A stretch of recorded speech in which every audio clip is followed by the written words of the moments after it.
10 criminals. 10 impossible crimes. Every single one of these stories is real. And most of them you've never heard of. Number 10.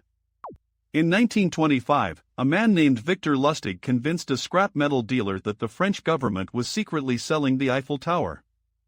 The dealer paid cash. When he realized he'd been scammed, he was too embarrassed to call the police.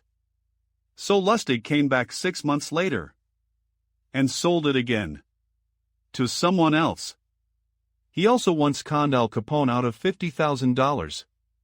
Capone respected him so much he never came after him. Lustig eventually died in Alcatraz. The greatest con man who ever lived, and most people have never heard his name. Number 9.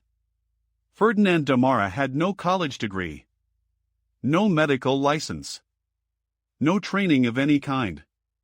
But in 1951, he was serving as the chief surgeon on a Royal Canadian Navy warship during the Korean War.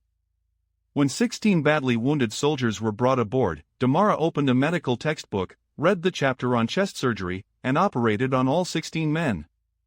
Every single patient survived. Before that, he'd impersonated a monk, a prison warden, a college professor, and a civil engineer. The newspapers eventually called him the Great Imposter. When they asked him why he did it, he said he just wanted to see if he could. Number 8.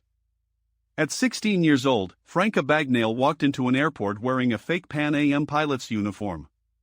Nobody questioned him. Over the next 5 years, he flew over 1 million miles on more than 250 flights. All for free. He also impersonated a doctor, a lawyer, and a university professor. He cashed $2.5 million in forged checks across 26 countries before he turned 21. When the FBI finally caught him, they were so impressed they offered him a job. He spent the rest of his career teaching federal agents how to catch people like himself. Number 7. Alcatraz was supposed to be escape-proof. A concrete fortress surrounded by freezing water and deadly currents. In 1962, 3 men broke out anyway. Frank Morris and the Anglin brothers spent months carving through the concrete walls of their cells using stolen spoons.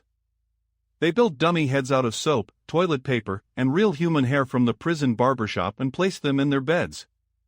Then they climbed through a ventilation shaft, reached the shore, and launched a raft they'd glued together from over 50 stolen raincoats. They paddled into the San Francisco Bay and were never seen again. The FBI officially declared them dead. But the Anglin family says they have a photograph from the 1970s showing both brothers alive in Brazil. Number 6. In 1986, a French prisoner named Michel Beauger came up with an escape plan so absurd it actually worked. He painted nectarines to look like grenades and used them to threaten guards into letting him onto the prison roof. Meanwhile, his wife Nadine had spent the previous 3 months secretly taking helicopter flying lessons. She landed on the roof, picked him up, and flew him out of one of France's most secure prisons. They landed in a nearby football field and disappeared. He was eventually recaptured. But that's not the craziest helicopter escape. That belongs to Pascal Payet, who escaped from French prisons by helicopter 3 separate times. In 2001, 2003, and again on Bastille Day in 2007. France had to install anti-helicopter nets on their prison roofs because of one man. Number 5. For 23 years, a South Korean prisoner named Choi Gap-bok practiced yoga in his cell. Every single day. The guards thought it was a hobby. It wasn't. In 2012, he covered his body in skin ointment. Then he squeezed his entire body through the food service slot in his cell door. It was 6 inches tall and 17 inches wide. It took him 34 seconds. He walked through the empty prison hallways and disappeared into the night. They caught him 6 days later. The media called him the Korean Houdini. Number 4. In 2012, the remains of a man were found in garbage bags on a beach in Hampshire, England. Police had almost nothing. No witnesses. No weapon. No motive. Then forensic investigators found a single hair on the remains. It wasn't human. It was from a cat. They ran the DNA through the University of Leicester's feline genetics database. The hair matched one specific house cat owned by the victim's next-door neighbor. That neighbor was arrested, charged, and convicted of murder. First time in UK history that animal DNA was used to convict a killer. The case was cracked by a house cat. Number 3. For 30 years, the BTK killer terrorized Wichita, Kansas. He murdered 10 people between 1974 and 1991. He sent taunting letters to police and newspapers. Then he went completely silent for over a decade. In 2005, he resurfaced. Cocky and bored, he sent a floppy disk to a local TV station. He thought he'd wiped it clean. He hadn't. Digital forensics recovered metadata from a deleted file that traced back to a computer at a local Lutheran church. The computer was registered to Dennis Rader. Church president. Cub Scout leader. City compliance officer. Father of 2. He had been hiding in plain sight for 3 decades. A single piece of forgotten metadata on a floppy disk ended a 30-year manhunt. Number 2. In 1343, the King of France executed a nobleman named Olivier de Clisson for treason and displayed his head on a spike. His wife, Jeanne de Clisson, didn't mourn.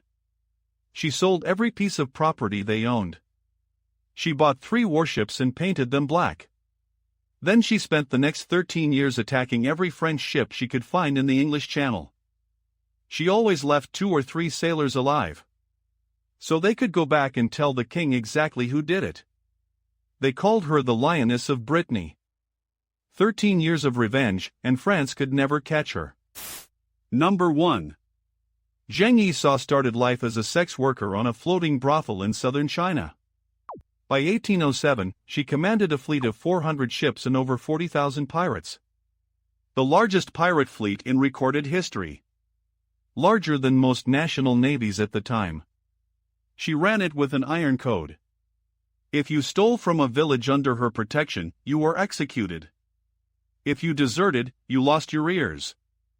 If you disobeyed a direct order, you died.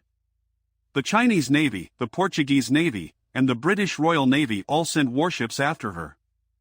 All of them failed. She was never defeated. Instead, she retired on her own terms. She negotiated a full amnesty, kept every coin she'd ever plundered, and spent the rest of her life running a gambling house in Canton. She died old, rich, and free. The most successful pirate in human history. And almost nobody knows her name. 10 criminals. 10 stories you won't find in any textbook. If you made it this far, subscribe. We dig up the stories that history tried to bury. New videos every day.